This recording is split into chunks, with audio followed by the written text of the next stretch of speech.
Who doesn't need a quick laugh to go along with some food for thought? Hello, I'm Dan Hill, the host of Scrambled Eggs, Tips and Tactics for Tackling Tough Business Issues. My guest today is Mike Kerr. He is the author of The Jerk-Free Workplace. He's a Hall of Fame speaker whose inspiring workplaces blog has been listed as one of the top 30 workplace blogs in the world. Mike, you've kindly submitted many terms for my new crowdsourced book, Blah, Blah, Blah, A Snarky Guide to Office Lingo. There's a little truth in every joke. Please read aloud one of your favorites, or maybe more than one favorite if you'd like, and tell us what inspired them. Yeah, sure. Thank you, Dan. It's great to be here. What an interesting, quirky book to be a part of. I was honored to be a part of. So one of the terms that I submitted is, and I've got it right here, all-day meeting. That familiar to a lot of office folks, the dreaded all-day meeting, which I defined as a horribly facilitated 1-hour meeting. And I thought of this just, I think, partly back from my government manager days, where there were a lot of soul-sucking, fun-sucking meetings that were not very well managed, where, of course, the promise, the dream was always that we would get out of here on time. That's always the dream, right?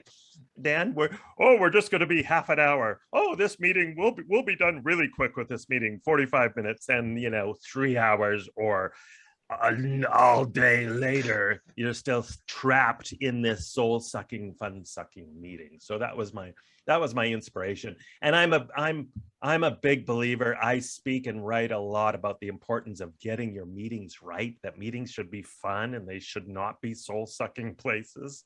So that was my inspiration for that one.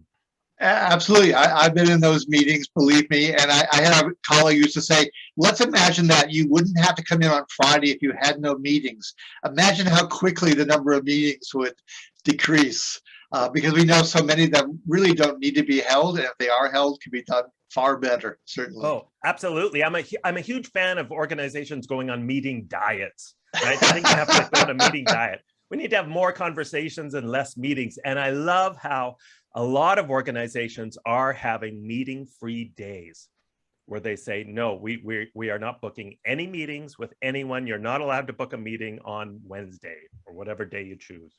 Sure. Well, I really did love that entry in the book, and I thank you so much for it. Let's turn to your book in term, which is, of course, The Jerk-Free Workplace. What's a really important term for you from the book?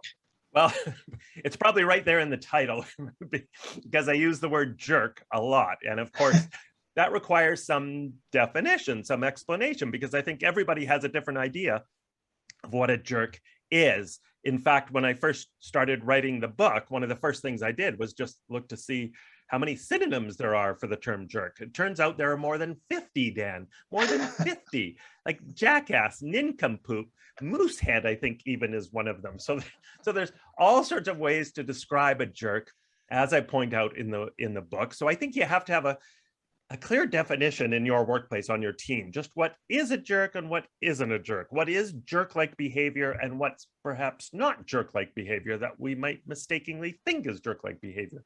And then of course, it's one of those terms too, Dan, that can be defined by a spectrum, right? Because there's a spectrum, as I talk about in the book, of jerkiness. So, you might do something at work that's maybe only a 2 on the jerky scale. It's not, it's more of a pet peeve that might be irritating. And then there's other people that might score a, 9.8 on the jerk scale because it's just that annoying. Of course, if they're a jerk who's a colleague, you might be able to ignore it. But when the manager's a jerk or your CEO's a jerk, certainly the stakes must go higher, right? Oh, well, absolutely. People quit jobs. We know from the research that that's one of the main reasons people still leave their jobs and go work for someone else. And understandably so. It is incredibly demoralizing and stressful. It can affect your health if your boss is a jerk.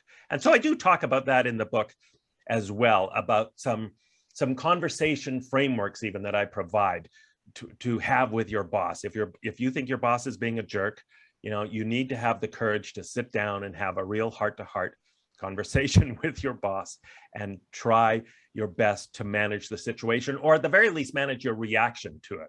And if you can't, for whatever reason, if it truly is affecting your mental or physical health, then yeah, my advice truly is look for greener pastures. Maybe you're in a situation where your boss is not going to change. They truly are a jerk, and they're always going to be a jerk no matter what you do to try and change them or try to fix them. It's really hard sometimes to fix a boss.